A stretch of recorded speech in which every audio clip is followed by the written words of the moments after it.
rakyat Malaysia. Kau tahu hantam rakyat Malaysia dia kepuluran banyak susah. Orang Melayu ni dia tak mau datang kerja, India pun tak mau datang kerja. Habis kita nak cari orang siapa? Sebab apa tak mau datang kerja? Sebab you malas. Malas. Tak mau datang kerja. Siapa cakap? Mari saya bagi you 3,000. Berapa? Okey. Saya bagi you 3,000. Arif, you orang yang malas. Cakap, you permit tak mau bagi. Gentle lah. You permit tak mau bagi. Malaysia punya orang nak buka menjaga susah.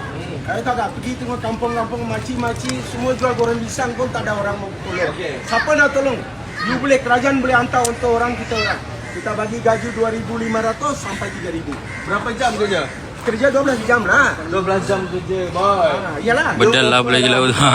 Korang sentuh dia tak apa. Jadi Korang screen record. Nanti kalau lepas korang screen record, korang boleh post. Kau belah lah. Jual Korang screen record. buat barang keras. Dia orang fokus sana saja. Tak ada orang mau beri Apa kerja. yang itu barang? Malaysia memang tak mau beri kerja. Saya tanya, you lah. Saya Malaysia. Kita dengar Saya cakap you dengar, Malaysia punya orang dia tak mau beri kerja. Kerajaan paling bodoh. Kerajaan paling bodoh? Paling Okey, bodoh sebab paling apa? bodoh. Kenapa dia tutup itu permit?